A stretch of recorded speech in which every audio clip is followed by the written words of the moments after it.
Hey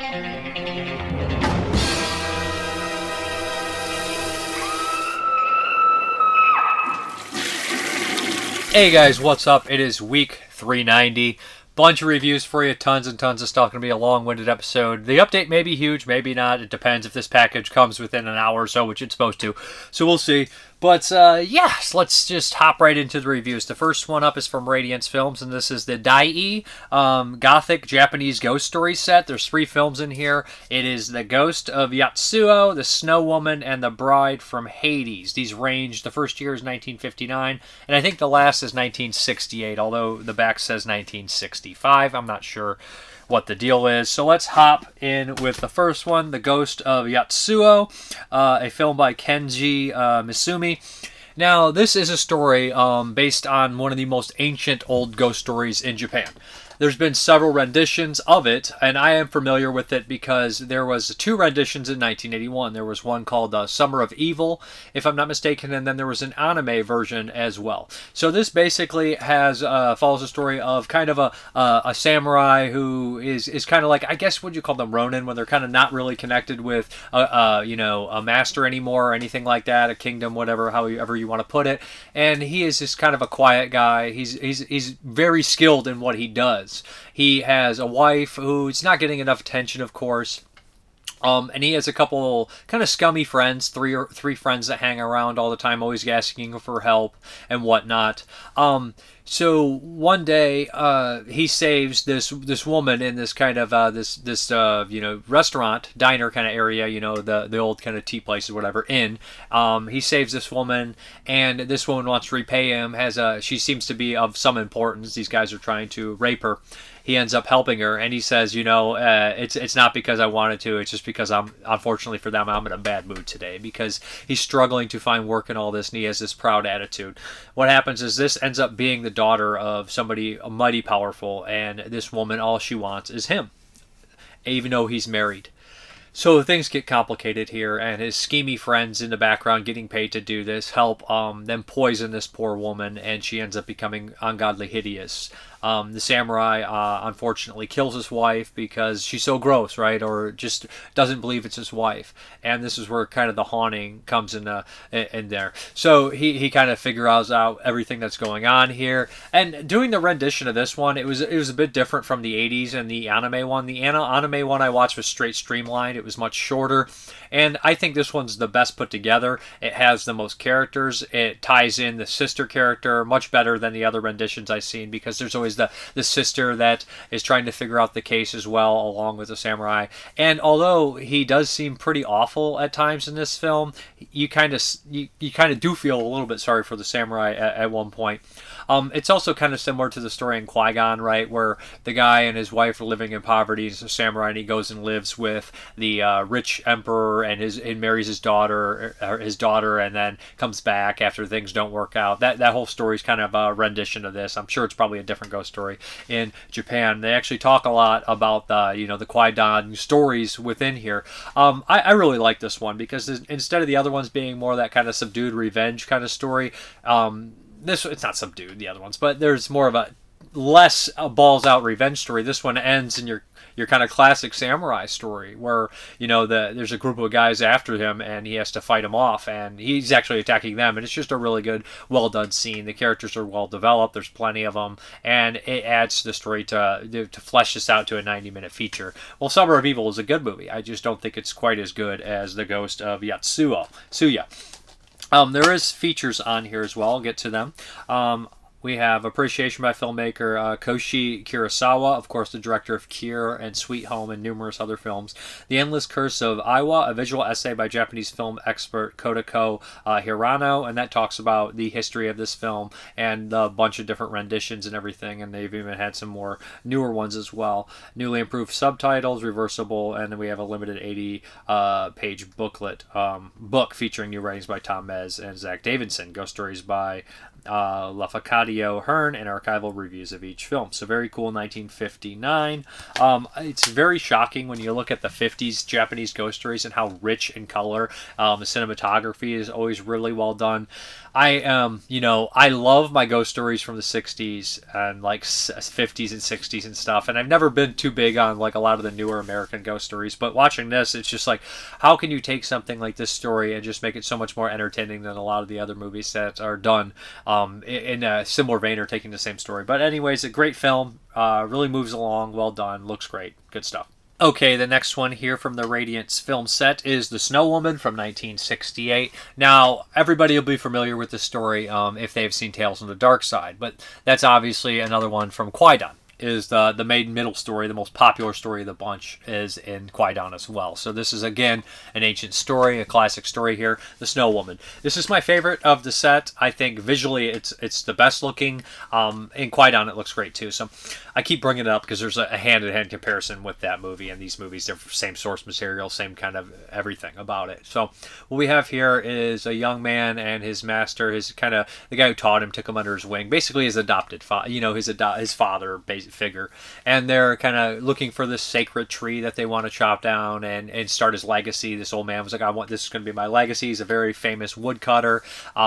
So what happens is they have to camp overnight. It's a snowstorm. They crawl into some lodge, and there's this old kind of mythology or myth about this snow woman. Anybody that sees the snow woman is instantly killed. They're chilled to death, if you will.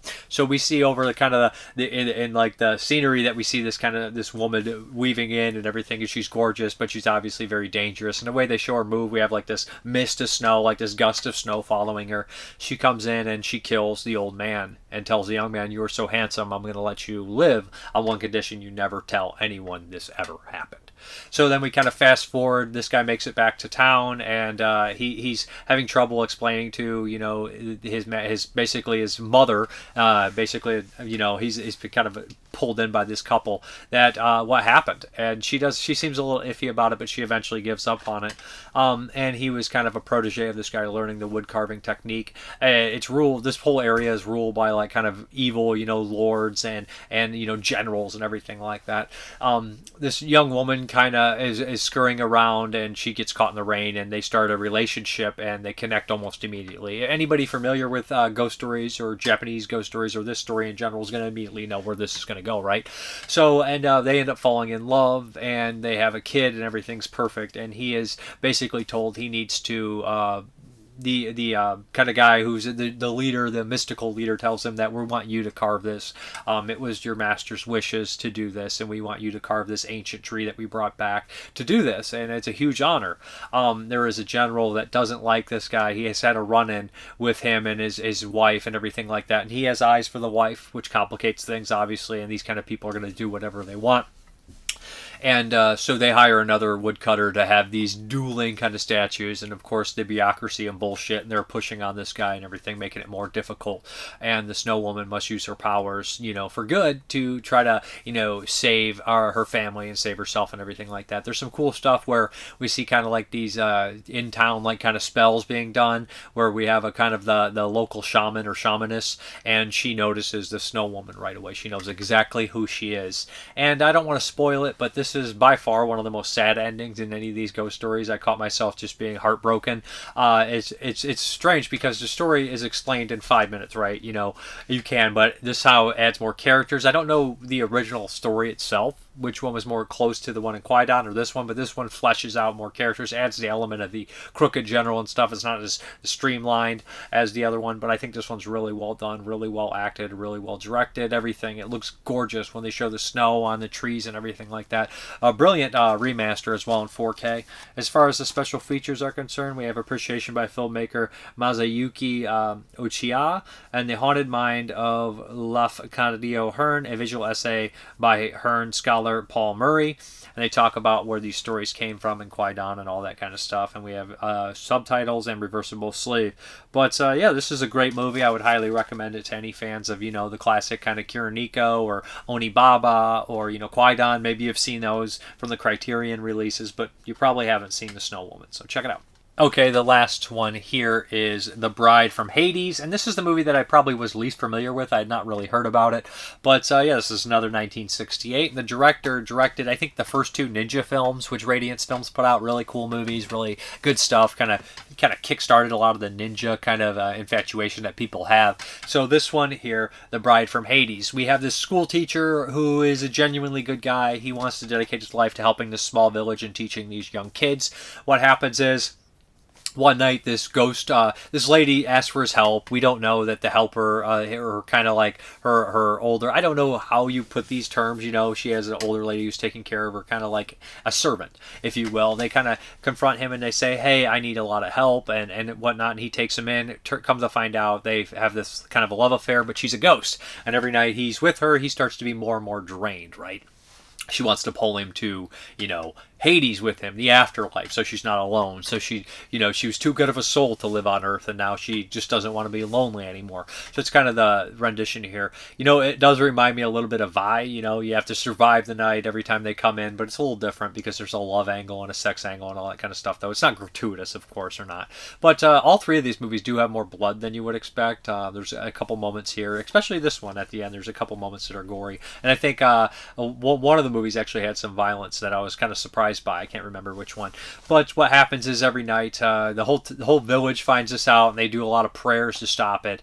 But there's kind of be some kind of shady individuals and everything like that. And I don't want to spoil absolutely everything, but there's just desserts or shady individuals. So just desserts are kind of perfectly done. But it's really creepy in a lot of the aspect. You have the village and you have kind of the ghost working in the background and appearing and disappearing in the atmosphere and fog and all that kind of stuff. The stories really, you want to go talk in depth about them, but the stories kind of speak for themselves. They're just good, short, interesting ghost stories with kind of a nice little, meaning and kind of what's the term I'm looking for, really, cautionary tales at times. But I think The Bride from Hades is a good one. I did enjoy it. There's great, beautiful imagery with a skeleton at the very end, and I love the just desserts kind of moments, perfect for it.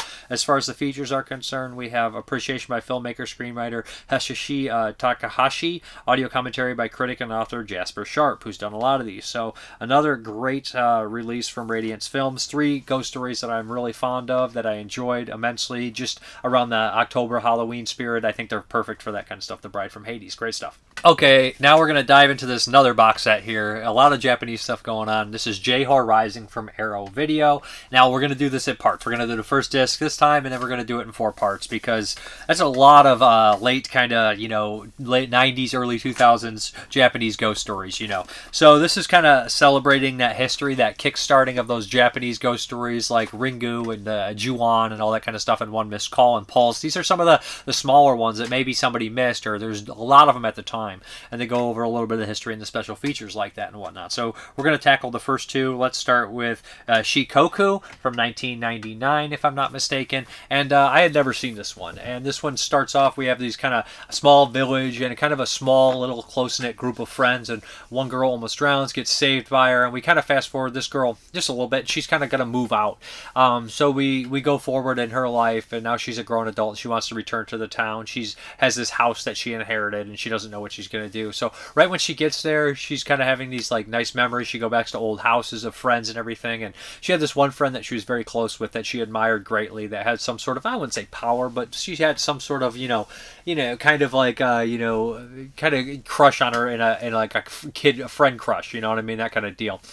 And she goes to look where she's at. She's a weird kind of thing in the window. And as she progresses, she meets a lot of her old friends and figures out and is told that this girl that she saved her life once has died. She's died several years ago in high school in some kind of a dark, kind of depressing way. And as she starts to dig deeper and other crazy things start to happen, kind of weird ghost story, weird ghostly stuff, it gets even stranger. We start to involve the character's mother and lineage and bloodline and shaman stuff and deadly hugs. This one visually looks great. The village has a lot of green and wetness and dampness. Cinematography's on point. The end place where they have kind of the cave is just a wonderful location to have a movie take place at the very end here.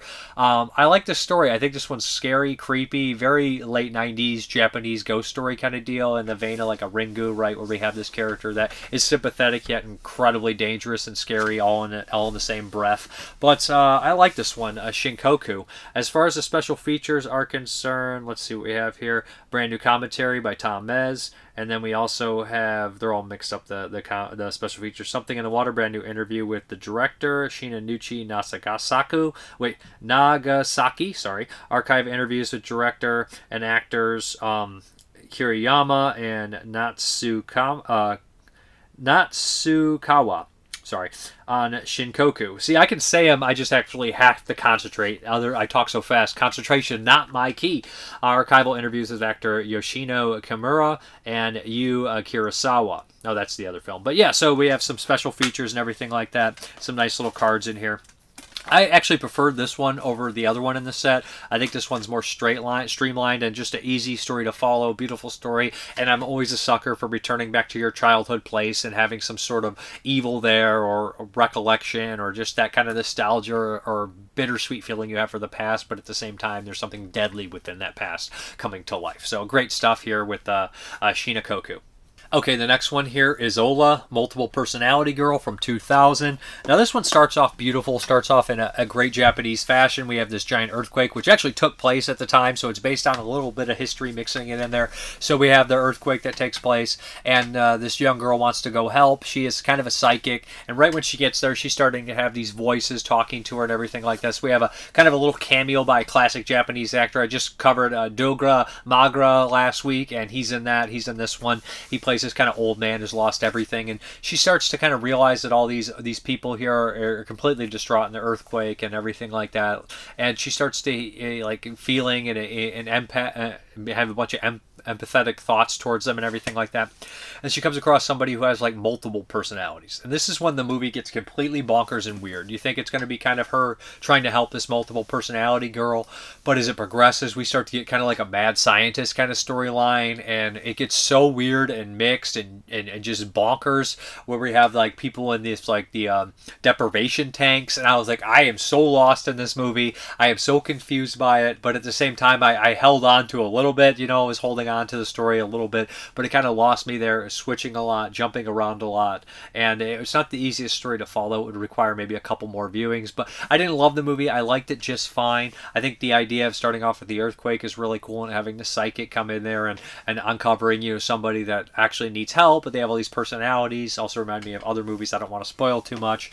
But as far as the special features are concerned on Isola, or Isola, however they say it, Multiple Personality Girl, we have a commentary by critics, Japanese experts, Jasper Sharp and Amber T. And then we also have archival interviews with Kiramura and Kurosawa on the film as well, and original trailers and everything like that. I like the movie. It's just, I think a little bit went over my head. I'm not the world's brightest guy, but this is a nice start to this set. I look forward to watching the other ones, which include Nugami and St. John's Wort, Carved Slipmouth Woman, which I have seen, Persona, not to be confused obviously with the other famous film, and Noroi, The Curse, which is an excellent film, which kind of the cherry on top of this set for sure. But yeah, this is a nice, interesting set. We'll look forward to diving in more next week. Okay, next one up is one from Eureka Films, and this has Yonibao in it, and this is The Champions. Now, this is a wild movie. This is a soccer movie, if you will, and it's a comedy, kind of action, kind of fun thing. They mix like kind of martial arts and soccer. Super fun movie here. So what we have is Biao, who's in a million of these movies. I've covered tons. Dreadnought. He's just he's in Dreadnought, but he's just in a lot of movies. Often worked with Jackie Chan and Sammo Hung.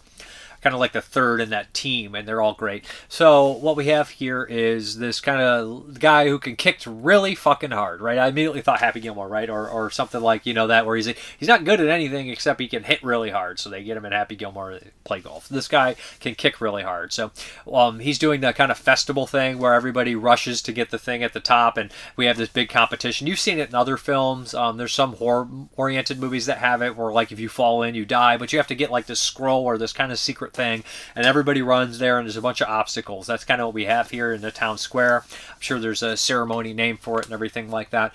But what happens is our character actually, there's an asshole guy who's a famous actor in a bunch of these movies. I think if I'm not mistaken, he might be one of the 5 Deadly Venoms. But he's going here, and he actually beats the shit out of this guy so bad on accident, he kicks him and he falls and he dies. So he has to leave town because his gang and all these rich people are after him. His kind of uncle, I think it's his great uncle, gives him kind of the blessing and sends him away to kind of like distant relative kind of friend kind of deal.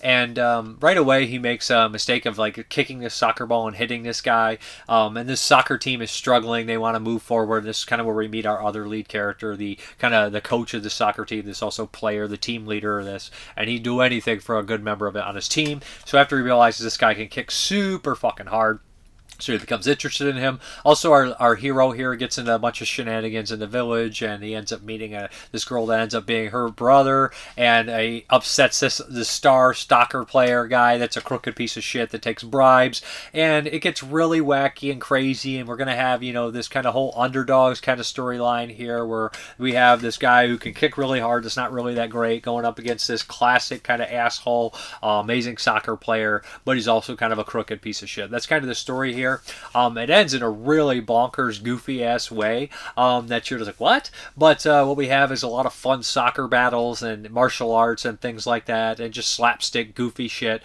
Overall, this is a really fun movie. I thought The Champions was just an entertaining, good ride. Most of the time, sports movies don't speak to me, but every time I pop one in, I'm like, I really like that. Especially when they get goofy. I mean, I like almost all sports movies when I watch them, but I thought this one was really good, really solid, very entertaining. Love the lead. He's a great presence, and he can do damn good stuff, and especially mixing the stunt choreographing with the fighting and the soccer. It's just leaves a lot of fun and everything like that. And they set up the very end play, right, where how's he going to win the game, right?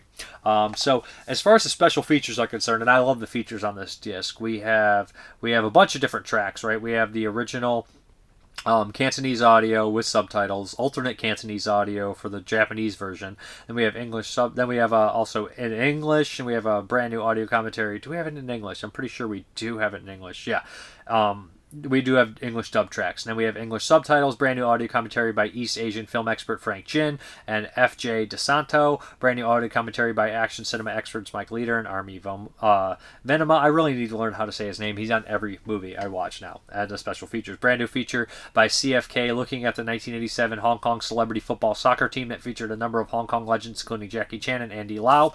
This is by far one of the coolest special features I've ever seen in my life. We have this guy who is an expert on Hong Kong cinema and an expert on soccer. And what he does is he breaks down this famous Hong Kong celebrity team the Hong Kong team, and they used to travel, and he goes through and says, these people are all on the team. And you're like, wow, Sammo Hung and Jackie Chan and Andy Lau and Yuen Biao, they're all on this team. And he makes his own soccer team. And he says, here's who I'd pick who played these positions from this team, and here's my ultimate team. He makes the dream team, and he's going around other like soccer fields and everything like that, talking about it. It's so in-depth, it's so interesting, and it's so fun, and it's so weirdly niche, right? It's such a weird combination that this guy would be an expert in these two things, but it fits perfectly, And I'm not a big soccer fan at all. Like, I don't hate soccer, I don't play soccer, I don't keep up on soccer, but just hearing him explain all these positions and all these actors in those positions and their connections with each other was fucking wonderful. Great special feature. One of my favorites I've seen in a very long time. And then we have James Munge on The Champions, brand new interview with the film critic James Munge, reversible sleeve, all that kind of stuff, and limited edition football cards designed by Sam Gilby, plus a limited edition collector's booklet featuring new writings on the film by the critic James Oliver. So a lot of fun, good film. If you're looking for a switch up, it's got a lot of zany, goofy characters, people betting on it and stuff. Everything you'd expect from a comedy sports movie from Hong Kong. Next up, we have The Warrior from 1981, released by Mondo Macabro. This is an Indonesian flick starring Barry Prima, who is pretty much the big Indonesian actor. You think of him and Susanna, right? Those are the two that come to mind for me. They're in the most stuff. And then this is directed by Siswaro Gunamaputra, who I also did, he did another big one, I think Satan's Slaves, the original one from 1980 or 82 or whatever year they say it's from. It changes.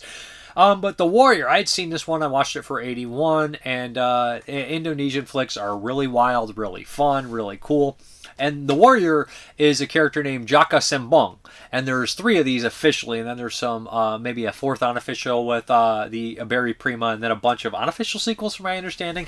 Indonesia is a super interesting country when we're talking about this. So, like, I think it's predominantly Muslim. It's a Muslim country. So, in a lot of their films, they shy away from sex, although, like, there's, I've seen a lot of films where they're, like, cautionary tales of people getting raped and stuff like that, but not necessarily gratuitous sex or nudity. But they don't shy away from violence. And listening to the special features, Joko Anwar was on here, who made the remake of Satan's Slave and a bunch of other really cool films, more modern Indonesian director. And he was talking about, this kind of being a comic book movie for Indonesia. And he's like, it's more of a mystic thing, mysticism over science fiction. And he's like, that's kind of the superhero angle. And just watching so many Indonesian films from 1980, 81 and all that kind of stuff like that, like Primitives and Mystics in Bali and Queen of Black Magic, I'm picking up on a lot of things, kind of a little bit on their culture. It feels like such a mixture of stuff like Hong Kong and India in their films, kind of a marriage of those two, where the films are really wild and really crazy. I know Thailand has some stuff like this as well. But they also have this kind of sense of moralistic things in their films, like India. So The Warrior is a really fun film. It's a period piece, of course, and learning that the Dutch inhabited or ruled over a lot of the people in Indonesia from what they said the 1400s or something all the way to 1942. I don't know if they said in the features, but something ridiculous like that. So what we have here is these awful Dutch colonists and some Indonesian people in whiteface. I think there's like one real Dutch guy back there. It's probably just a British guy on vacation or something. So these Dutch colonists in whiteface, and they're kind of go into this village, and they're just awful pieces of crap. Jaka Sembong pops up right away in Barry Prima. He's like this handsome kind of heroic kind of guy. He has special mystical powers and everything like that. He obviously stands up to them, and this upsets them greatly, so they want him out. So what they do is they this guy, they put up a reward, right? Capture him, kill him, whatever. And this guy Jokar or something like that, Kobar. He's just this massive guy who's really strong exterior, soft on the inside, kind of like Ghoulies too, right? So this guy is just a super villain. He runs through and is chasing him, and they have this giant epic battle and everything like that. Doesn't necessarily work out. So the bad guys kind of get this necromancer, and they bring back this classic evil wizard villain that seems like he's from another villain, probably a popular comic book character from this series or anything like that, or maybe the comic was made afterwards. But so what we have here is this necromancer and this wizard kind of charging and going after Jaka Sembong when the people are trying to have their uprising at the same time against them, and of course the evil general's daughter is in love with Jaka Sembong, and another person is as well, a normal villager. So all these people look up to Jaka Sembong because of his high moralistic values and his dedication to his country and his religion, right? His morals. So he's definitely the hero that maybe not the hero that Indonesia needed, but the hero they wanted or something. The hero they wanted, actually, kind of probably. But he's just a good character, and the fights are fun. They're absolutely ridiculous. I love the one villain, right? He can be chopped to pieces, and as long as the pieces don't touch the ground, he's good. He's good to go. He can fight and everything like that. And he can go back together, which is really cool. But just that weird kind of mysticism and stuff like that. This one's really fun. The second time watch, I liked it much better. It's a big improvement on the Blu-ray, the DVD that Mondo Macabro had. I had the old DVD, the red cases. Love that stuff. Mondo used to put all these wild movies, and they're still putting them out, and seeing this upgrade was really nice to see it on Blu-ray, because they don't always upgrade all their old movies, they get released by somebody else or something like that, or elements aren't there. But yeah, this is a fun movie, vastly entertaining, has a huge Western flair to it. Most of the time the music sounds like a Western, the whole style sounds like a Western. There's a hilariously crazy bonkers eye transplant with strings. Yeah, we get it, but it's just an entertaining weird movie. There's a whole idea of like turning people into animals, which is very offensive for them to turn a Muslim or into a pig. That's got its whole connotation and connotation, but that happens a lot in the Indonesian movies. People will be turned to animals, and it happens in some Thailand movies too. I noticed, what was the one, Yashi, the evil giant or something like that. People are turned to animals quite a bit. It's just a common thing in other countries. I mean, it happens in American cinema too, but it just seems like so much a bigger deal in other countries.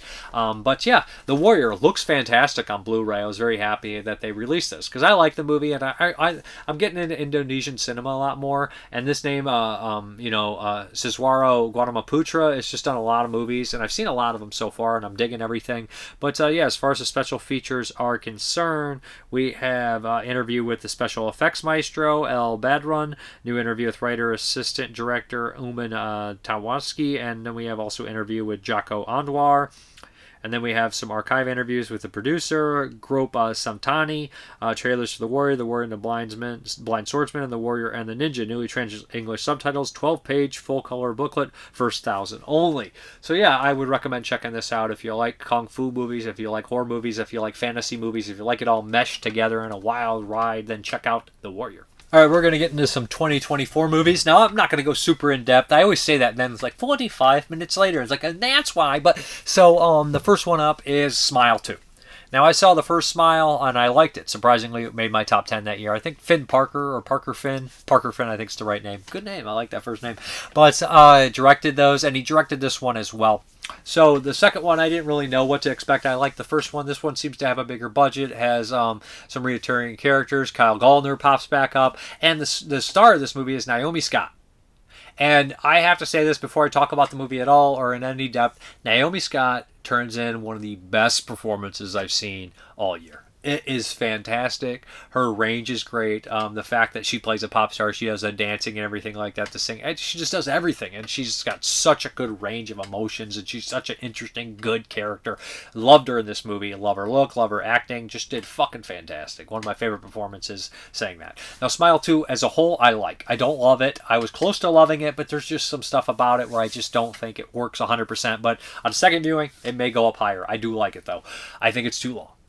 And I think the pacing is off. For a movie that seems really big, the cast is very minimal, and it seems very it's tiny, you know what I mean, at the same time and isolated, which makes sense because if a character, you're going through that Smile, right? The Smile kind of premise is that there's some sort of demon that is traveling through people kind of in an It Follows style way, right? And everybody you see, if you have this demon, is smiling and doing horrible things, and eventually you commit suicide in front of somebody, and if they see that, they have the demon and they carry on the curse. So this time around, of course, this pop star is gonna have this demon in her, and she has just had a horrible, tragic year previously, and some tragedy and everything like that, and we get glimpses at it until we eventually figure out exactly what happened.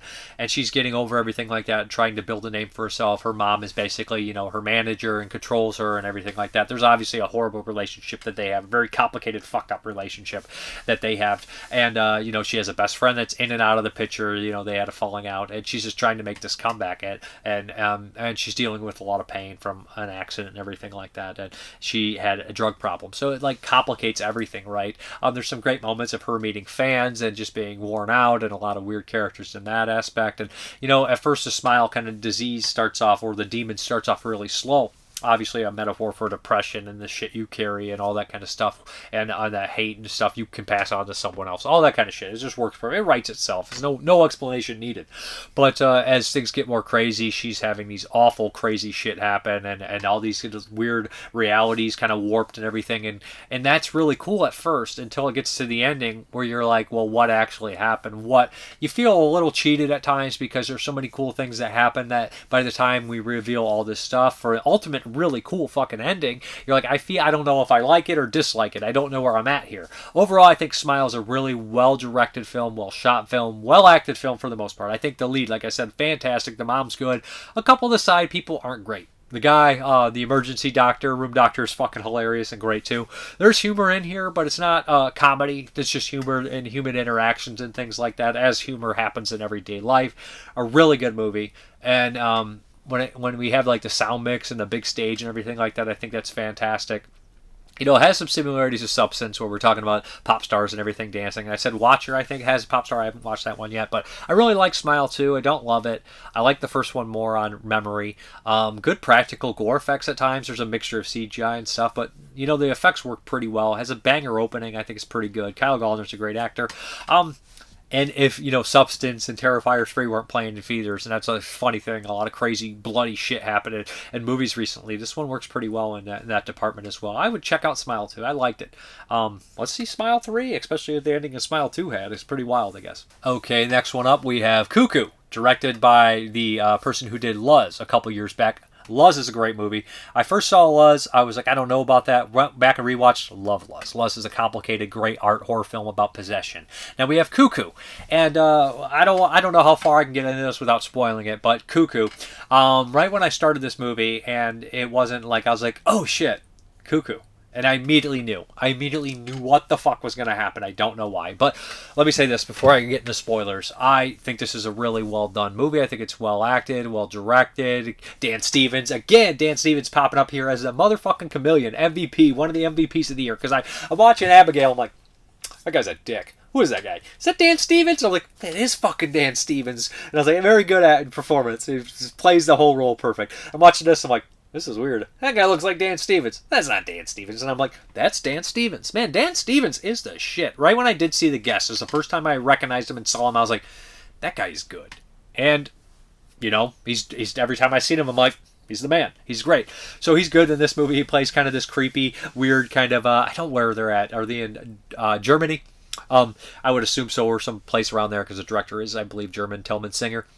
Or Slinger? Is it? Well, I'm not 100% sure on the name.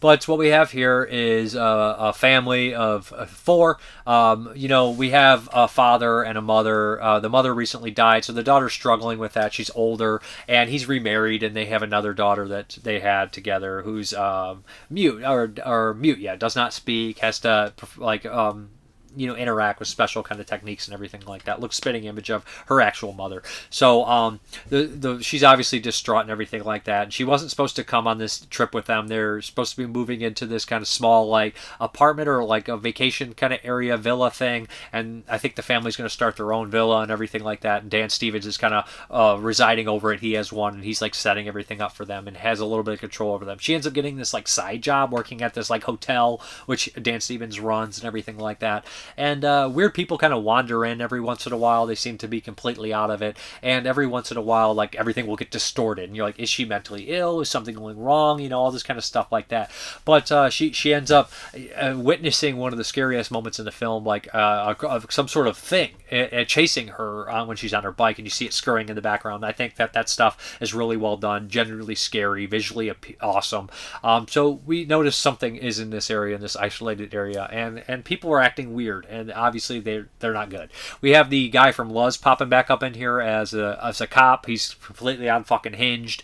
Overall, there's a couple really well put together scenes where we like set up the music and everything comes together. This director can surely set up emotional scenes with music and cinematography, and just the setups are really well done. Cuckoo is a super well directed movie, I think, and well acted and everything. I really like this one too.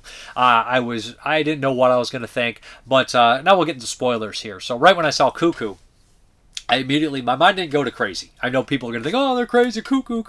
They do that. There's kind of a double meaning, right? It's kind of a sidewinder. I was like, there's no way it's going to be that. I thought a cuckoo bird. And I was like, what does a cuckoo bird do? Well, cuckoo bird, it lays its eggs in another nest, and when those eggs hatch, they push out the actual birds that live in the nest and takes over, right? And gets raised by, boom, the actual birds. I knew what a cuckoo bird was for my whole life. Probably ever since I saw or read One Flew Over the Cuckoo's Nest when I was a kid. So right when I saw that title, I was like, this is what we're doing here, right? And there's definitely a mad scientist angle. There's definitely this body switch, almost this, what's the creature that does that? It's not exactly that, but it does that kind of the changeling, where it switches them. But it's not that. It's a little bit more complicated, a little bit different, not exactly what you think. I really like this, and it's just well done, good stuff. Dan Stevens is good, and the guy from the original is good, and the lead's good too. She's tough, she's cool. I like this movie. I think it's really well done. I think it's well acted. I think it's a little bit unique, a little bit different, but not completely off the wall crazy, but interesting enough. I check it out. Cuckoo, great stuff. All right, the next one here is Lisa Frankenstein. Now this one, people probably thinking, is this the Warm Bodies of the year? And I actually didn't watch Warm Bodies. I had heard that I probably would enjoy it. I'm not very picky, but I heard it's kind of warm-hearted and light and everything like that. So I was like, Lisa Frankenstein, it's gonna be silly. It's PG-13, and it's most definitely silly. But if I had to explain what this was, I'd say take John Waters, take John Hughes, take Tim Burton, take My Boyfriend's Back, and kind of mix it into this weird kind of goofy, like slushy of like just bizarre suburban comedy stuff, and maybe even a little bit of Ricky Bates Jr. So all this kind of strange shit in there, and somehow get a PG-13 rating while having these kind of crude, silly jokes. Yeah, that's Lisa Frankenstein. And I did not, when I was watching this, I was like, hey, they don't rate as high. This would be rated R probably 10 years ago, 15 years ago. But watching it, it's just a fun, cute movie. We have kind of this girl who, again, we have a family where the father has remarried because the mother had died in the very beginning and by a killer breaking in the house. We have a father, he's now remarried. He's very funny kind of character, kind of that very relaxed guy no matter what happens, barely paying attention to anything. But he's like, oh, it's all right. He's married this kind of, I wouldn't say high maintenance, but she's just like very, everything's got to be perfect, kind of everything glamorous, everything set, everything put in the perfect place, right? And she has a daughter of her own who's like kind of like a cheerleader kind of style girl, very popular, but also very nice, interesting, good, well-rounded character. And then we have Lisa Frankenstein, who is the daughter of the father from the previous marriage, and it's kind of a weird mixture of a family, and of course the mother and her are going to butt heads because they are from two completely different worlds. But one day while she's walking through the cemetery, I think after having a crazy kind of drug experience, her first one at this party because she likes this boy, she takes this ecstasy, she goes nuts and wild. She kind of wishes for this person to come back from the graveyard, and lo and behold, this person comes back. They're a fucking zombie. They're missing an ear, they can't talk, all sorts of things are going wrong with them, they're missing a hand. So what happens is Lisa Frankenstein somehow figures out that she can start reanimating his body parts by putting him in, the suntanning booth. So it's completely ridiculous, suburban silliness, a lot of funny, quirky dialogue and characters, and just a lot of fun. This is way more raunchy than I expected. I mean, it's not going to be like raunchy like, something like a Jackass movie, but it's got raunchy jokes in there that go a little further than I thought they would. There's like characters that are just get killed and they chopped up and things like that, which I didn't expect. So it's a little bloodier than I thought, a little raunchier than I thought, a little grosser than I thought, and a little better and funnier than I thought. I really like Lisa Frankenstein. I think it's worth your time. If that kind of mixture of that John Waters, John Hughes, Tim Burton, and stuff like that, didn't get your attention, then I don't know what would. I mean, if it sounds like it's up your alley, this is not a little kids movie, right? It's definitely aimed maybe at teenage daughters or teenagers or something like that, but I think somebody who watches all sorts of different movies will get a kick out of it. I liked it. Visually, it's great too. It's very colorful, very fun, very neon, if you will. Lisa Frankenstein. Check it out. The next one here is Mr. Crocket. Now, this is a Hulu original. This is a weird-ass film. And it's kind of like a cheaper, kind of Nightmare on Elm Street style, Pennywise kind of storyline here. Right in the beginning of this movie, I thought, are we getting a Mr. Robbie, a.k.a. Maniac 2, what would have been Maniac 2, where we have this kind of television host character who hates mean parents and kills them and protects the children. I was like, is this what we're doing here in a supernatural, weird way? Yes and no. So in the very beginning of this film, we have it takes place in the 90s, in the early 90s. This kid is watching this VHS tape of Mr. Crocket. He's kind of like this African-American kind of Mr. Rogers. I don't remember the smile. I got a friend in you is a friend in me, whatever this bullshit kind of deal. And he's called to the dinner table. He has a mother who seems to be a good mother, trying her best, and she's with an abusive kind of guy drinking his beer, yelling at the kid's stepfather. And this guy starts to get real aggressive with the kid, and Mr. Crocket on the VCR comes out, fucks this guy up in this weird hell of surreal nightmare shit, which is what a weird talk show host that would kill people, a weird kid's host would if he killed people. So we're kind of getting the aspect that Mr. Crocket's going to protect the children, and he ends up taking the kid away, and now we kind of fast forward, we're with this other few years down the line, and that woman has completely lost her mind now, and we are focusing on a different family, a young boy and his mother that just lost their father and whatnot, and husband. And the Mr. Crocket tape shows up. She's having trouble with him, and the kid starts to get obsessed, and we realize Mr. Crocket is much darker, much more sinister than we actually expected. Even though he's a murderer, we were like, maybe he's a little bit of a good guy. Not necessarily. And we kind of learn the history and past and everything like that. And of course, kids start to disappear from the neighborhood, and it's up to a couple parents to try try to figure out what happened to their kids and get down to the bottom of Mr. Crocket. The guy who plays Mr. Crocket is fantastic. He's creepy, he's weird, he's just unhinged. We're getting a lot of analog horror. We had Isola, the TV Glow. We had, what was that one? The best friend one, Renapal. That was a really good movie a few years back. Renapal was pretty great. I saw the TV Glow was pretty great. And this is right up my alley, analog horror kind of style, right? Ringu was one of the first, right? The VCR, but that was during the time of it. Now we're having a retro shit back to Ringu and stuff before that where the VCR is evil, right? So I think that one did it too. Beyond the Gates had a VCR kind of style thing. I do dig this. I do like this, the whole like weird analog horror and weird kind of strange world thing. This is overall pretty good. I liked it. I think that it does lose a little steam towards the second and third act, but overall I think Mr. Crocket is good. I think it's well acted, especially from the villain. Most of the, and I like that it's predominantly an African American cast. I think that's kind of interesting. You know what I mean? Like, it's just like almost like you're kind of like Freddy Krueger in that style and whatnot. Overall, Mr. Crocket, it's cool. It's fun. I would watch a second and third one of this. I think it's good stuff. I'd check it out. Okay, the last one from 2024 is Late Night with the Devil, starring David Damashian. I'm going to get his name right the next time, okay? So this one I had heard a lot about earlier in the year. Everyone saying this is the greatest movie ever, and I was like, I don't know. I just felt a little iffy on it, and I was like, I don't know. Here we go. It's kind of like, has a WNUF thing or whatnot, and I'm not big into exorcism movies unless they're kind of like Demons or Demon Knight or Evil Dead or something like that. So I was like, I don't know if I'm going to like this. Put it in, and right away it has this opening where it explains everything, right? And it has this uncanny valley feel to it where it's like, this feels like AI created and fake and weird, and I don't know how I feel. About 20 minutes in, I was like, I'm in. I'm 100% in. This takes place in 1977. We set up the character Leroy, I think. Jeff Leroy, I think. Is it Leroy? And he's just kind of Johnny Carson style character, competing with him, not nearly as good. He had recently lost his wife to cancer. His ratings are down. He is desperate as fuck to get up there on the ratings again. It's his Halloween special show. He has his sidekick Gus, his producer, back there, and he has a couple special guests coming on here. We kind of learn everything. His background is a little shaky. We kind of talk about this place called The Grove, which is obviously supposed to be kind of a surrogate for that big place where politicians go. Is it called The Grove or Bohemian Grove, whatever, when they say orgies happen, and that's kind of where we're setting it up, right? So we have this host on here, and at first it starts off, kind of slow, obviously, a little spooky, lights flickering and everything. We get the behind the scenes in black and white, which is nice. And it's supposed to be like kind of like a found like footage, kind of lost, broadcast kind of deal in the style of a WNUF Halloween special, which is great. And I think a little bit more...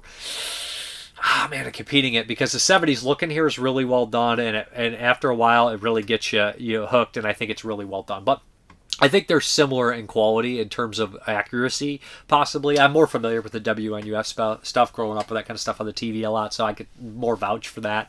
But so what happens is we have these guests coming on, and we have this kind of psychic, and he starts to get sick, and you're like, okay. And as it progresses, we have a skeptic as well, who's absolutely hilarious. Best performance besides the lead here is the skeptic, and the little girl's fucking fantastic too. Everybody in here is fantastic, but that skeptic is absolutely hilarious. He's just such a dickhead, self-righteous, but he's so perfect and so funny. He's like, oh, I bet. And he's just kind of a magician, so he's tearing everybody apart that comes on here. And what happens is we start to have these crazier things happen as the night progresses, and you're thinking, how could this story be that intriguing when we literally are just in a studio in one set and all this kind of stuff, and we rarely break away from it, and we kind of go backstage here and there. It's just this one location, really. But the background story they give works, and then we have this wild thing at the very end, which works as well. Late Night with the Devil is fantastically well acted. It's done super well. The special effects are solid. And the characters are well established. They have arcs and everything like that. And I would watch this one again. I think it's really well done. It's one of my favorites of the year. Surprisingly, I didn't know what to expect. But just that real kind of weird idea of putting reality on TV, stuff like that. I guess I dig that. That lost, kind of broadcaster, if you will, which is another movie I like. But yeah, I would check out Late Night with the Devil. Great stuff. Lead performance here is good.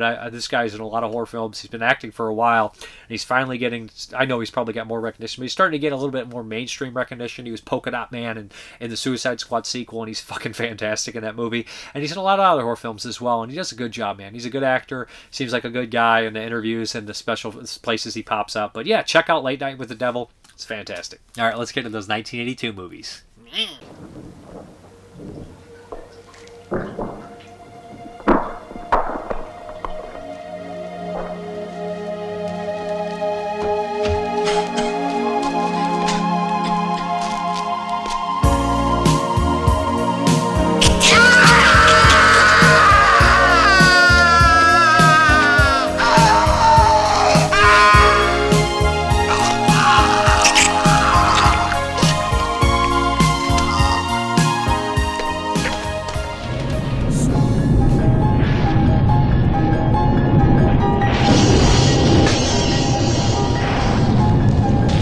know I'm human. If you were all these things, then you just attack me right now. So some of you are still human. This thing doesn't want to show itself. It wants to hide inside an imitation. It'll fight if it has to. But it's vulnerable out in the open. If it takes us over, then it has no more enemies. Nobody left to kill it. And then it's won. Son of a bitch, you moved the cemetery, but you left the bodies, didn't you? You son of a bitch, you left the bodies and you only moved the headstones! You only moved the headstones! Why? Why? For a girl like you to come into my life, I've been waiting for a girl like you, the love that will survive. I've been waiting, someone new to make me feel alive. Yeah, waiting for a girl like you to come into my life. You bitch! You called me a bitch!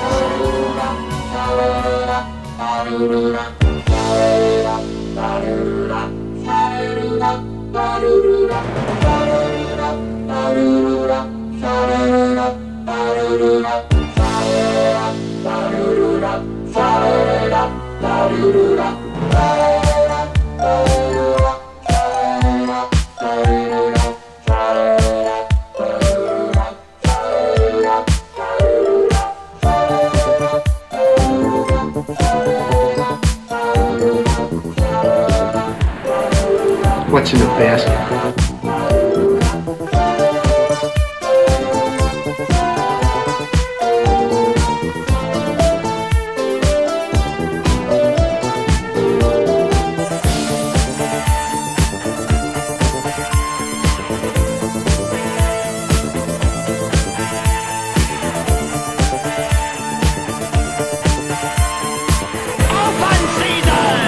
How do we know she is alive?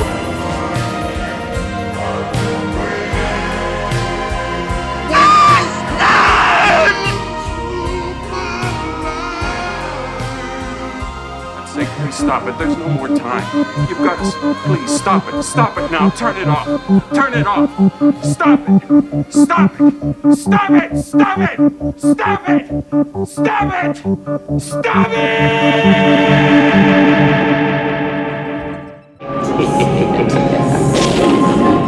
All right, first up is from Vinegar Syndrome, and I've covered this one before, and this is The Bloody Sect, 1982, of course, Spanish film. And yeah, so let me get into this one. It is fucking bonkers. The plot of this is basically we have a group of Satanists that obviously want to resurrect, the Antichrist. It's very typical, kind of Rosemary's Baby style here. But it looks like they have had done 3 pregnancies where there's a donator, a sperm donator. Guys, it's Satan who's donating this fucking sperm. Let me tell you something like that. So what happens is they're keeping a sharp eye on these 3 women, of course, this whole relationship like that, keeping a sharp eye. And one guy is, I think he was a writer, and he had his eyes poked out by his ex-wife or his other lover because he was cheating on her. So this guy is blind. He's with this woman, and she loves him, and they went there and got pregnant and everything like that by this insemination.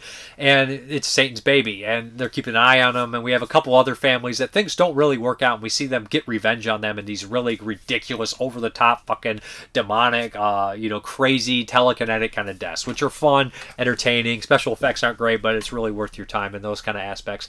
As we progress, we start to get this kind of weird kind of, dynamic of, this lady who's pregnant with this baby, who's with this blind man, starting to get kind of demonically possessed. She has this weird helper come in, who's like this evil woman who's a Satanist. It's well, and there's also the maid getting pushed around, and this crazy old lover somehow escapes from prison, and she gets thrown into the mix, and we just have this wild group of crazy characters doing crazy shit with satanic backdrop and everything like that. And of course, these people want this birth to go through.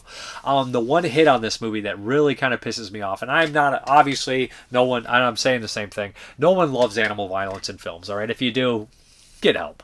But, so the movie special effects are dog shit. Let's be honest, they're dog shit. Especially the ending where we actually use just a baby doll for the Antichrist, a piece of crap baby doll, non-ending here. So we have terrible special effects. There's no sense of realism here, and I'm not justifying animal killings in movies where the realism is there.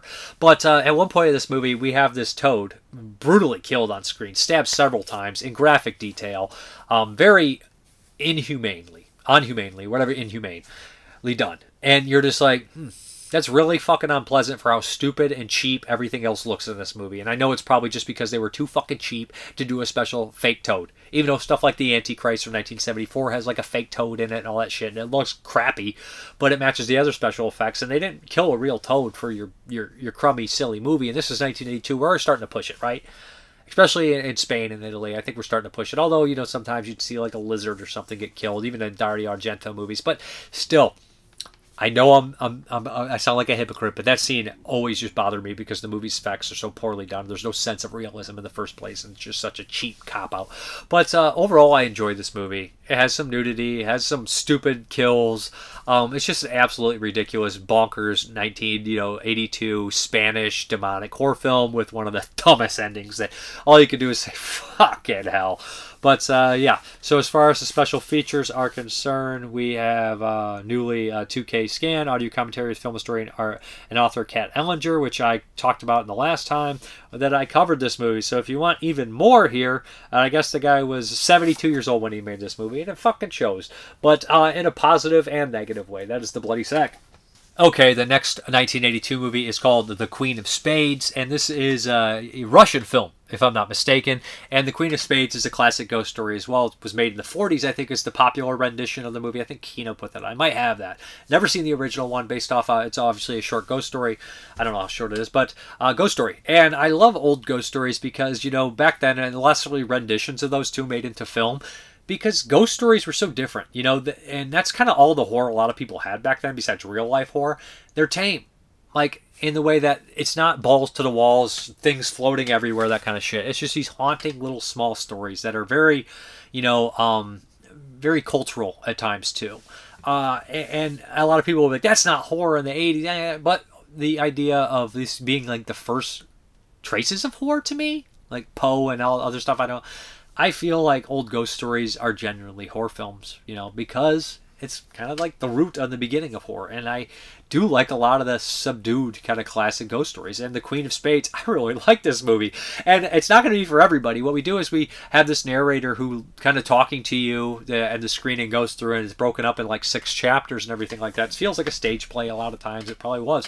We have this guy who is this German guy in Russia. He was German. And he kind of spots in on everybody playing cards till 2 o'clock. He never plays, but he does watch a lot. And this guy is completely frugal with his money. He will not gamble with money unless he's guaranteed to win. He can't afford to gamble, all this kind of stuff like this. It seems like he's always been hyper focused on money. And one day this character tells this story. This guy tells a story about these 3 cards that were played. It's kind of this classic story, right, where his great grandma lost a bunch of money and the husband refused to give it, and she basically talked to this kind of guy who helped her out with these 3 magical cards that she played in this kind of Russian, I don't know if it's Russian, but this card game that they play where you kind of go against the dealer and you guess which card's going to be flipped over first and whatnot. So he's very intrigued by this idea of making a lot of money in a very short amount of time, right? So he can be set for life. At the same time, he's kind of always standing outside this mansion where he learns that the mother of this guy who told the story lives there, and she knows the secret cards possibly. That's where he heard the story, so she might know the secret of the cards. And he's always out there, and there's this kind of lady who I think is a relative of this lady, the old lady that takes care of her.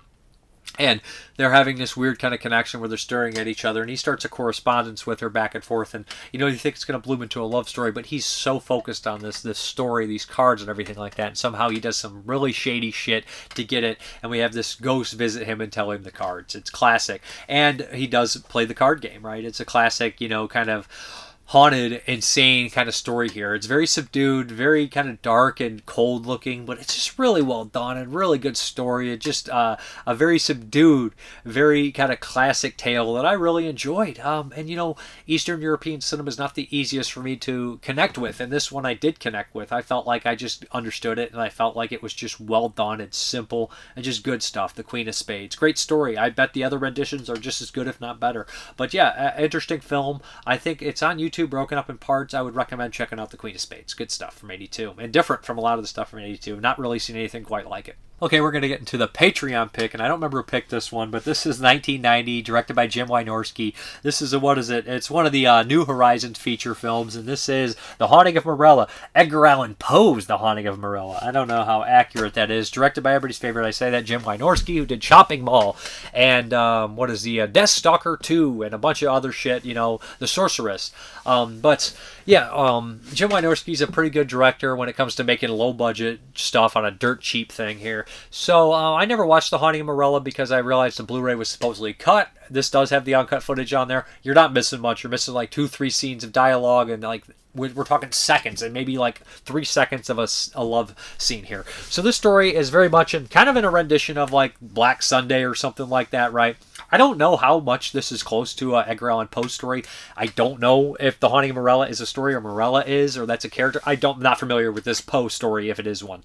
So I'm starting to doubt, you know, I don't know. I don't know all the stories. Maybe it's a lesser known story or anything like that. So what we have here is a period piece of a character being burned at the stake because she's an awful human being, supposedly like put people up for sacrifice and everything like that. They just treat her like a witch, and obviously it's an outdated practice then. The husband, and David McCallum from The Great Escape and other films, has to witness it. He has a newborn child, a daughter, and he witnesses his friend tries to get them to not do it, but they go forth and do it anyways. We kind of fast forward, I think 17 years later. Now his actual daughter is coming of age and everything like that, and now David McCallum has gone blind, and he's just a really weird recluse and everything like that. We have a helper, you know, kind of a maid who's been there ever since, you know, the woman was put to death, and she is actually an evil cultist who is loyal to Morella. So she wants to bring Morella back. She needs a vessel. They're going to use the daughter, but they have to bring sacrifices there, like Hellraiser or something like that, to feed into Morella. There's a great funny scene where the skeleton wakes up and it's like, I still live, and I was just I love it. But yeah, so we do have some sex scenes here. There's a lawyer that comes in that's trying to help with the transfer of power. After she turns 18, she gets a bunch of money. The lawyer starts to get in with the daughter a little bit, and you know, Morella is kind of in the background, and this servant as well. So that's kind of the plot of the film. We have the old doctor friend physician trying to figure out what's going on, and David McCallum kind of losing his mind, going crazy completely. It's good. It's gothic. It's cheap. It's lesser Corman produced. You know, it's not like it's New Horizons, so we're not seeing like the great, amazing post stuff like, you know, The Pit and the Pendulum or House of the Usher or any of those kind of things like that. We're seeing obviously a lesser, cheaper version of that done by Wynorski, not by Corman himself, but it's fun and it delivers on the goods. There's a couple steamy sex scenes, of course. There's some lesbianism, as you would like. Lots of bosoms, as you would assume in a Jim Wynorski film. All around, Haunting of Morella is a fun, cheap, gothic, sexy, sleazy kind of deal. In the vein of Edgar Allan Poe. So, right? But it's fun. I liked it. I enjoyed it. I had never seen it before. Don't worry about missing. You're like, oh, but it's not the uncovers, and you're literally missing like 10 seconds, and only like 2 seconds are of anything that you would care about. So pick up the Blu-ray if you can. I think it's still on eBay from Screen Archives or whatnot. But yeah, it's a decent, fun movie. I remember the story Wynorski told where he says something about, you know, I would never do anything, ask an actress or actor to do something I wouldn't do. And he tells a story about sticking your head in a pit full of snakes and scorpions and tarantulas. And he puts watch, he puts a snake on him, fine. He puts the tarantula on him, fine. He puts a scorpion, he's like, no, get rid of scorpions. That's too much for anybody. So I remember that story. That comes from The Haunting of Morella. But check it out. If you like cheap gothic things, I think you'll dig this one. Not as good as like Black Sunday or the old Poe movies, but well worth your time if you like that sort of thing. All right, let's get these questions, comments, and concerns. I got a lot of long ones here. Ken Coakley, this is going to be a long one. First, I'll start with Rebel Without a Cause, which is one of my favorite films.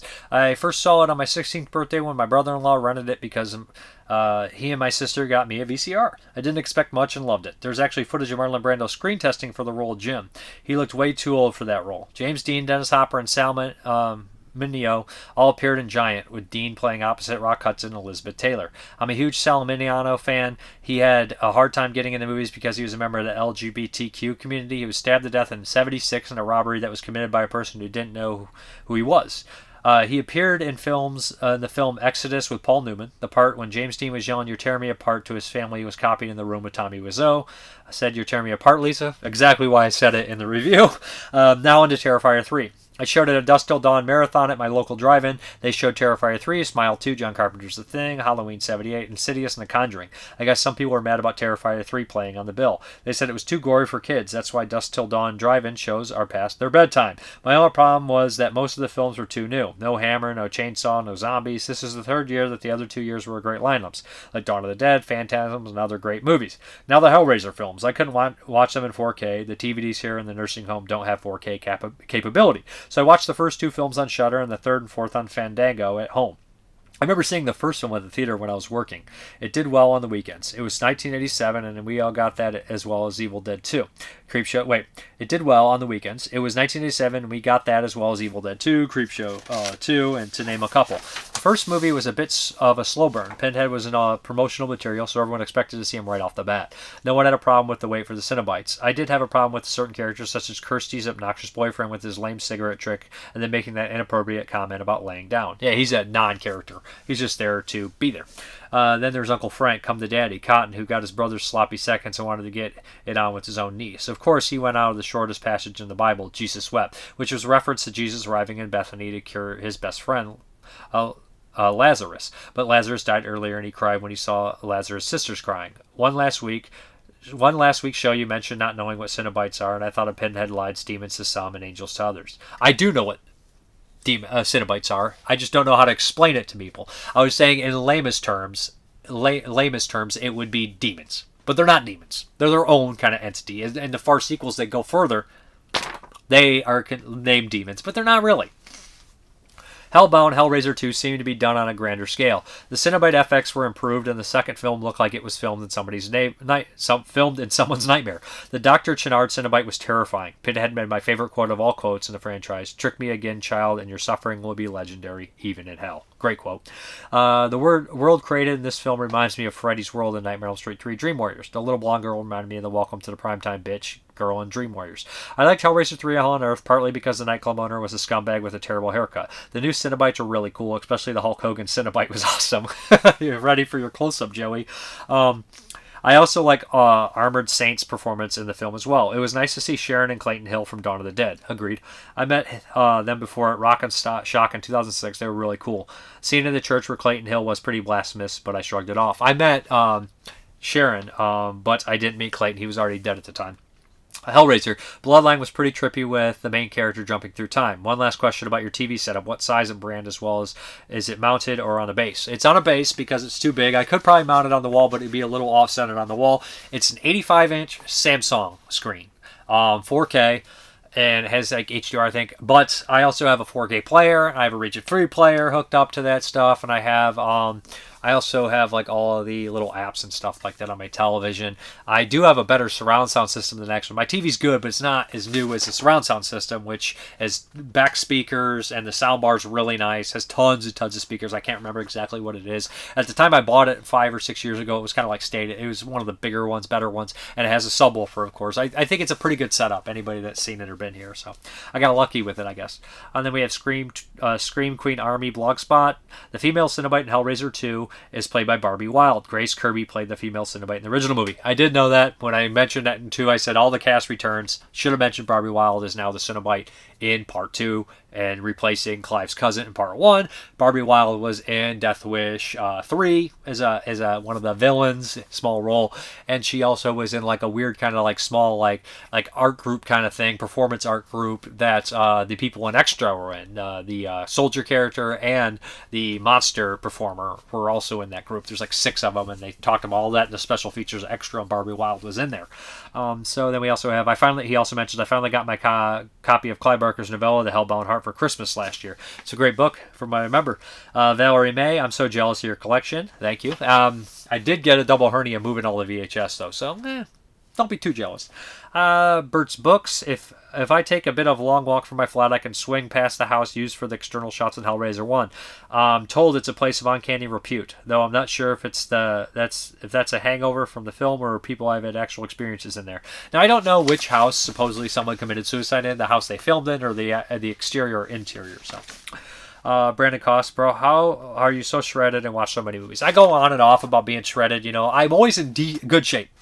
But sometimes, I get a little flabby here and there, and, I cut and I get up and down and up and down. But I'm always in good shape. I watch and work out a lot. So, like, if I put on a movie, I have, like, a 65-inch TV screen in another room with, like, a sound bar. It's pretty loud, so I'll run on the treadmill. And, sometimes I'll have free weights when I'm working out and watch movies and stuff like that. So I'm always constantly exercising. I also have a very physical job, so... And then Quinn25, Jason and Freddy are my horror icons. New generation of horror fans have art, and I think that's great. Yeah, it's very cool. I'm happy for them. Rob Ubaz, heavy duty episode. Thanks, Rob. Zach Nolan, do you have any movies that you consider perfect for Halloween? My picks would be Don't Be Afraid of the Dark, Lamora, Madman. All those are great picks, by the way. I mean, Flesh Eater, Night of the Living Dead, Midnight Hour. There's tons of great ones, right? Ernest Scared Stupid. Nick Mua from Belgium. The new Hellraiser box set is more than worth the upgrade, isn't it? Arrow has such sights to show us. I was so stoked that they finally included Part 4 Bloodline. The film has some issues, sure as it's a thrilling, gore-filled ride. The performances by Valentina Vargas, Angelique, and Mickey Cantel, I'm not going to say his name, but he's the old weird French guy with syphilis, are superb. He's very good, yeah. And he says, R.I.P. to this guy, Mickey Crunchell, 44 to 2004, died this year. That sucks. He gave me nightmares. Yeah, he's creepy. What would the Mrparka Cenobite look like? What would be his vice? See, the thing about Cenobites is, I think that when you get turned into a Cenobite, I think it goes into your deepest, darkest desires that you don't even know you have. So, saying what Cenobite you'd be yourself is not really fair. If that makes any sense to anybody. I think it's like giving yourself a nickname. It doesn't fucking work, typically. But I think that the Leviathan or whatever the hell or whatever has to turn you to Cenobite. It has to dig deep inside you and figure out what your essence is and what all that stuff is, and that turns you to a Cenobite. So I think that's my answer. Which Clive Barker story of the novel should be made into a movie? I'd like to see the flesh on the silver screen. I mean, what was that Weave World he wanted to do it to be a big epic, but I'd like to see another take on Nightbreed. Would you agree that Tales of Halloween is as good as Trick or Treat, or is one better than the other? I think Trick or Treat is much better. I think Tales of Halloween is fun. I think it's good. I think it's worth watching, but it's not Trick or Treat. Till next week, God willing, and keep rocking the Magnum PI stash. Not everyone could grow one, let alone wear it with grace. Others just give serial killer vibes with their wispy facial hair. Not you, sir, Mrparka. I'm sure I give some people serial killer vibes. Ronnie Pentola, I love Tales of Halloween. To me, it's on par with Trick or Treat. Way up, dude. He gives me a bunch of little thumbs up and hearts and stuff. Thank you. Jason Bovey, lots of great reviews this episode, but your commentary on the Hellraiser movies was especially resonant. Thank you. I'll never forget seeing the first Hellraiser in the theater in 87, 10 out of 10. I started reading Clive Barker's amazing fiction around the same time and came to be amazed at what an incredible multifaceted talent he is, director, writer, and painter. He's a gem. I love him. Angelo 150, Hellraiser 1 and 2 are my favorite horror films. Thank you for reviewing Longlegs. It always makes me happy when I saw your new video. Thank you. I love the first two Hellraisers. Very personal movies to me, honestly. Ilk Vomit, Hellraiser 3 is my favorite of the whole franchise. I've seen a pinhead walking into the church is straight goated. Plus, the mocking of Jesus is icing on the cake. So much blasphemy. It's never been topped in any of the other Hellraiser films. 3 is so much fun. It's fun. Where are we at? Where are we at here? I think we're here. All right. Sorry about that. Still get the most familiar unearthing these films from the last 50 years that are more readily available. The Mrparka channel is one of the better places to get... Are we on Ilk Vomit? Where am I at? Sorry about that. I think actually... This is why I get confused. This is first... I'm stupid! I think that's his whole comment. Hopefully it is, or I missed something. Dun, dun, dun, dun, dun, dun, dun, dun, dun, dun, dun, dun, dun, dun, dun. All right. There we go. I think that was his final everything on the comment. Sorry, guys. JK and TE agree with you, Dave, regarding Terrifier. People and horror film fans alike should be championing the stellar success the film has had and all the hard work that went into it from Damien, David, and co. I feel like you're right. I think there's a lot of saltiness or jealousy going on from within the community trying to diminish the film's success.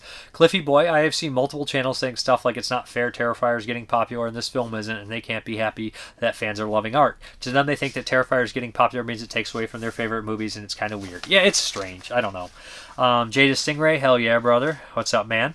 Nathan Merritt, every Monday night I'm watching Mrparka. Thanks for the consistency. No problem. Jada Stingray, man, it's been a long time. Hope you're doing well. Ja Punk, spending all day watching Hellraiser movies. No guilt there. Not long ago, I thought of making it a routine to watch a horror movie on the same day and time when Christians gather to uplift their cult. As Bible thumpers shake their fingers and throw amen to the sky and celebrate other forms of symbolic storytelling that peers into existential crisis of tragedy and monsters. My own anti-church. It's also good to see that Mrparka is sitting with modern movies. It's a little sad that I spent so much time digging the movies and I kept going out to support new ones and feel that they are not that good. Barbarian, X, Late Night with the Devil, Strange Darling, The Substance all have good moments, but I am left cold, often by their derivative approach, insensible stories, and CGI. Though I agree with Mrparka's championing of these indie productions getting time at the multiplex, I agree with the review here that Longlegs loses its story. I was a little won over to its flaw after seeing the Osgood interviews when he clarifies the movie sets itself up as a Silence of the Lambs scenario, but is a surprise third act twist into a satanic chaos. This isn't the only movie on Earth that works better if you turn off your brain. Perhaps all movies I listed above here. The Osgood interview also delighted me when he begins to acknowledge some audiences feeling trauma with the film's images, but he stops himself and said it wasn't his concern. I was already won over by the style of Hansel and Gretel and Black Coat's Daughter, so I had a bias when I first saw Longlegs. The loving use of T-Rex in the film got me trying to write a song on the guitar. Sadly, it's derivative and insensible. I just saw the sequel to Smile. It's fine. Probably the most satisfying 2024 flick I saw was Exuma by Jang Jae Hung. Like Longlegs, there's very good long location shots, thick with mood and menace. It also brought me to a different world and didn't hurt my brain like trying to follow the Wayleg storyline. I was let down by a monster not having much weight once it was revealed. Maybe I'm watching too many movies. Maybe it failed to convey evil like how these films used to do when I was a kid. I thought the build-up was really good. Exuma is one of my favorites of the year for sure. I feel you, man. I get it. He's going on here, so I got some more. But, I go through stages, where I'm like, I'm burnt out and everything sucks, and then I'll feel a little bit better. I try to keep into it where I'm like, man, was I in a bad mood when I watched it? It all changes. You know how it goes. And he says, still, I get the most fulfillment unearthing these films from the last 50 years that are now readily available. The Mrparka channel is one of the better places to get films on my radar. I appreciate it. Hollywood 90028 is playing tomorrow night on the big screen in San Francisco. Goodbye, $20. Plus. Hey, Mrparka, you spend your money on foods and movies. I know the feeling. Holy shit, I just realized these videos have no entreaties for us to send money, much less any of the other zombie lines you hear on YouTube like getting views to thumbs up. There's not even ad breaking up the concentration. No wonder I keep watching each video. Thank you. If there is ads, it's not my doing. I do on some of the solo reviews where it's just one movie with no commercials or no things like that. Like I think Maxine, I put the trailer thing on there. But for these long videos, if there's ads, not my doing. It's because I use trailers and they're collecting the ad revenue. It's not my deal. So yeah, I mean there's a Patreon, but I don't plug it. It's in the notes. Everything's in the notes. If you like what you see, I don't tell people what to do. This is free content for a reason. It's just, I don't want to go on a tirade about people selling documentaries that should be free, I'm just saying the GoldenEye stuff, those documentaries, they just don't interest me, Talking Head documentaries, they don't. They're good and fun and stuff like that, but they're not my jam to pay, because I see this a lot of it for free all the time, stuff then again, if you like what you see, you should pay for it when it comes to those docs, so if you're enjoying them, pay for them. That's how it goes, right? My friend once said, he's like, don't support everything blindly, support the stuff you like and you'll see more of it. I think that makes a lot of sense when it comes to movies in general and everything like that. But yeah, let's get out of here. Let's get to this update. All right, my big order didn't come in time. It'll be here today. We'll just save it for next week. That'll give us something to look forward to, right? So here's the update. Now we have Gaira's Guts trilogy from 88 Films, which contains 3 films, Guts of a Virgin, Guts of a Beauty, and Rusted Body, Guts of a Virgin 3. Now I've seen these, I've covered these on the show. Synapse put out the first 2. First 2 are really wild, creative, crazy, softcore, violent, kind of masterpieces of what they are, just short, crazy shit. Third one's decent, kind of torture porn movie, not horrible. But yeah, this set's really cool. It got released uncut, which is awesome. Just happy to have these on Blu-ray. Very cool. Then next up we have Severin's The Mummy and the Curse of the Jackals. Not too familiar with this one. They didn't have it at Wasteland, so I ended up finding it for a good price. Looks fun. Looks silly. Next up we have another Severin here, Hot Spur. Grabbed this one at Hamilton Books. Not a bad price or anything like that. So this one came out a little bit ago. A Sleazoid classic. Sounds like it's up my alley. Then we have another one here, The Scavengers. It's a crazy western. A stark, naked picture that leaves its guts hanging out. Yeah, this looks like another kind of sleazy, kind of crazy western. There we go. And then we have Broadcast Signal Intrusion. I really like this movie. It came out a few years ago. I had it in my top 25, though. It just one really weird and just, again, kind of not analog horror, but that digital kind of horror, technology horror, like that stuff. I guess it is analog in a way. Yeah, definitely. Then we have Exorcism at 60,000 feet. This looked like fun, silly crap. Supposed to have a really fun cast. Just nonsense, so I grabbed it. And then last, from Roy Dam, we got this Midnight Hour. It is kind of like a bootleg thing, but he cleaned it up AI. I don't think this is ever going to get a Blu-ray release. If it does, I'll buy it. I have a DVD, kind of an import DVD from a long time ago, and I have a bootleg and all that kind of stuff like this. So I know you can get an import over at Diabolic from Spain or something like that. But yeah, this is supposed to be AI cleanup. I'm looking forward to finally checking this out. I mean, I'm not finally checking it out, but checking out the HD. I've seen this movie a bunch of times. It's a Halloween favorite. Finally looking forward to checking this out in HD. I haven't had a chance to watch it. Now it's AI upscaled, so I'm curious to what it looked like. But yeah, there we go. Let's get back to the video. All right, guys. Thank you very much for watching. And as always, have a good one.